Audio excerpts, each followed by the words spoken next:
اللهم صل على سيدنا محمد وعلى آل سيدنا محمد وبارك وسلم. بسم الله الرحمن الرحيم. جاعلا رداءه تحت إبطه اليمنى ملقيا طرفه على كتفه اليسرى. এখানে বলা হচ্ছে যে একজন তাওয়াফকারী তাওয়াফ যখন শুরু করবেন তখন তার তাওয়াফের যে চাদরটুকু তার শরীরে থাকে সেটা পরার পদ্ধতি কেমন, সেটা কি স্বাভাবিক ইহরাম অবস্থায় যেভাবে পরিধান করে সেভাবে পরবে না একটা ভিন্ন কোনো নিয়ম রয়েছে? এই ব্যাপারে কিতাবের মধ্যে সুস্পষ্ট বলে দেওয়া হচ্ছে।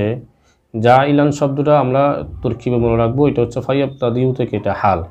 তো তাওয়াফকারী তার তাওয়াফের অবস্থাটা কেমন হবে? যা ইলান তিনি রাখবেন রিদা আহু তার চাদরকে, তিনি তার চাদরকে রাখবেন, অর্থাৎ তার শরীরে যে কাপড় থাকে সেলাইবিন যে চাদরটুকু থাকে ওই চাদরটাকে তিনি রাখবেন তাহাতা ইবতিহিল ইউমনা, তার ডান বগলের নিচে। ইবতুল মানে হচ্ছে বগল, আল ইমনা মানে হচ্ছে ডান, তার ডান বগলের নিচে রাখবেন।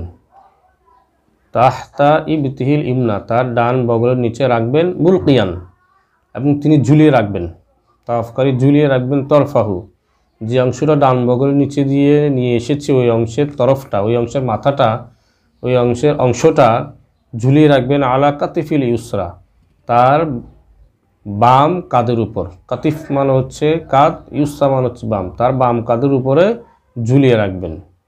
তার এটা হচ্ছে মূল কিতাবের আবারত। এরপরে একটু আলোচনা হচ্ছে ওয়াফিল মুখতাসার।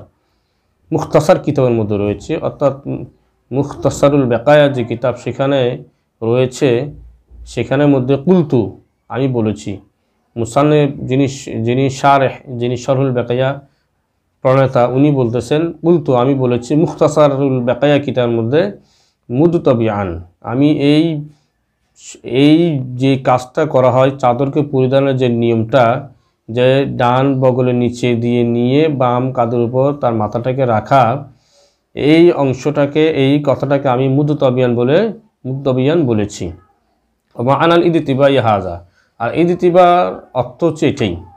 তাহলে আমরা বুঝে নিলাম ইদতিবা কাকে বলা হয়। ইদতিবা বলা হয়, ইদতিবা শব্দটাও মূলত দোয়াত বা আইন, অর্থাৎ বাহু যেটা অর্থ, বা বগল, এটা রয়েছে অভিধানের মধ্যে।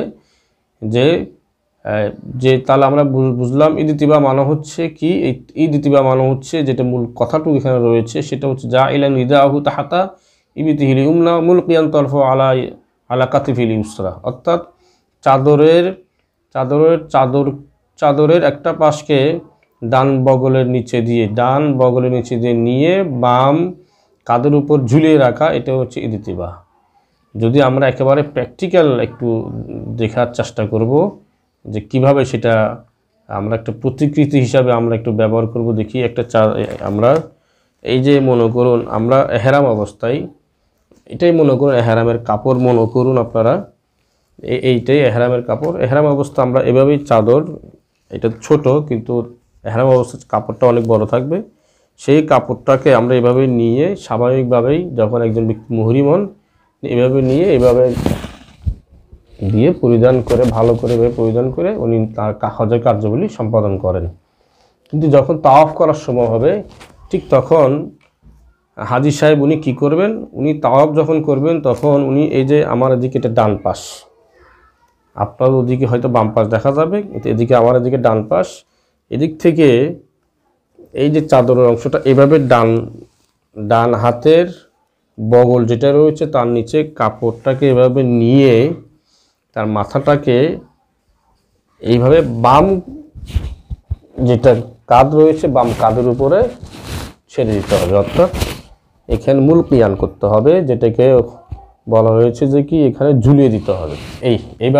এইভাবেই চাদর পরিধান করে তাওয়াফকারী তাওয়াফ করবেন। আমি যেভাবে দিয়েছি এভাবে চাদর পরিধান করে তাওয়াফকারী তাওয়াফ করবেন। এটা হচ্ছে তাওয়াফ করা অবস্থায় চাদর পরিধান করার নিয়ম। যখন তাওয়াফ শেষ হয়ে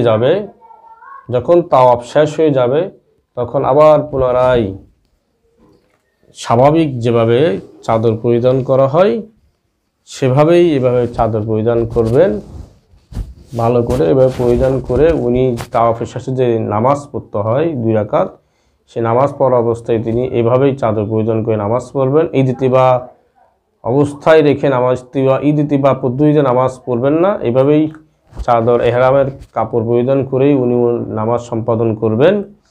তাহলে আমরা খোলাসা কথা হচ্ছে আমরা বুঝে নিলাম যে চাদর পরিধান একজন হাজী সাহেব চাদর পরিধান করার পদ্ধতি দুই রকম। একটা হচ্ছে এহরাম অবস্থায় চাদর পরিধান করার পদ্ধতি, আর একটা হচ্ছে তাওয়াফ করা অবস্থায় চাদর পরিধান করার পদ্ধতি।